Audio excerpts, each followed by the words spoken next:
Isti ani Abduseen janjinyaallo Abduseen na janajjananii sin jiraan kan jettu kottuuti na tokko Abduseen faana si waliin jira jedhaa sirbaa yookiin immoo si wajjin jirra nuti kan akka Maashoo nuti kan akka Aishaa nuti kan akka Samiiraa fa'i si wajjin jirra jedhaa naa sirbaa siniin jedha.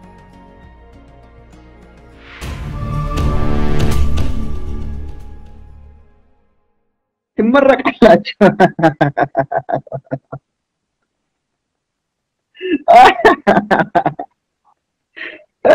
Isammoo of jajjabeessan dhugaadha isiniin jedha feesbuukii fayyadamuu jalqabee qubee A jedhu barreessee hin beeku yoo salaamanni naan jedhame wa alaikum assalam wa rahmatullahi wa barakaatu dhumee bakka sanaa dhala meeseenjeriidhaan lubbuyyee koo yemee kiniinii gara viidiyoo as naa qabii ol naa ka'ii achi naa ka'ii takkaa nama akkasiin ta'e alhamdulillah nama meeseenjera jedhamu kanaan hin jarajjaniin jaarraa digdamii tokko keessa Abdusee qofa argine jechuudha. Igarmaal isti ani Abduseen janjinyaallo Abduseen na janajjananii sin jiraan kan jettu kottuuti na sobsiisi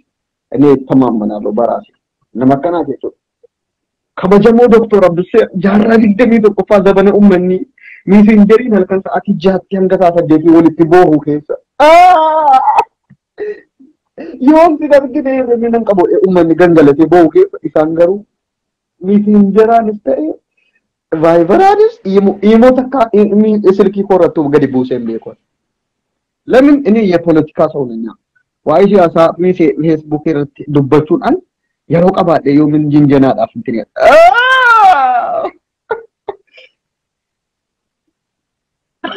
ወሪዳ አራሰኩም ማብዳ አራሳ ዳፈ ወይ ወረዳ አራስ ዲሮ ተበር ዲሮ ተቡልጉ ቆሳ ሂምቤከም dhiironni nama arrabsan kun shamarran illee isin caala qoosaa beeki qabachuu beeki muudiin hin galaaf dhiirri bulguun garuu nama arrabse maalis rabbi yaa rabbi sina qajeelchuuf warri nama arrabsatan mee isin meeseenjera keessatti boohuu isaatti akka abdusee kana meeseenjeraan dubbachuu isaa tiktookii keessaanis haa lubbayyee yennee qonjoo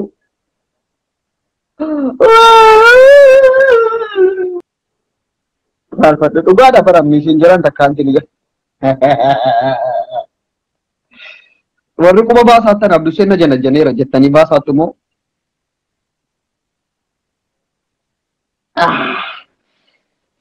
Annama sobo jinniin isinitti agalu warri na abaartan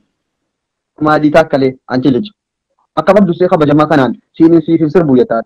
bakka ati hin taatu jechuudha. Abduseen faana si waliin jira jedhaa sirbaa yookiin immoo si wajjin jirra nuti kan akka Maashoo nuti kan akka Aishaa nuti kan akka Samiiraa fa'i si wajjin jirra jedhaa naa sirbaa yookiin akka jedhaa akkuma dheengaddaa kan akka Caaltuu Saanii fa'a si wajjin jirti kan akka Taayyee Danda'aa fa'a si wajjin jira jedhaati yoo akka sirbitan kan akka Caaltuu fa'a si wajjin jirti Abdusee keenya wanti dhufee karraa ajandaan koo waa hima ijoolleen ni turte dubbannee fixnee kaane karaa qoosaatti deeceene ijoollee keenya bashannanaa jiraati. Mee Abdusee dhuma ani tokko meeseenjeraan janajjaneera namni jettan mee fida ani ittiin qaxxaama ittiin adabama dhugaan isin jedhe qanii tokko meeseenjeraan an namni shamarran janajjane waggaa 5 waggaa yoo bijate waggaa 7 deema akka meeseenjeraan haa jedhe shamarran janajjane nama hin beekne ofitti boone kabbaarsa maalata. Namni of hin faarsu jetti uummanni ana faarsaan jiru muudii qabeen kolfaa jira ijoollee of jajuun beekuun.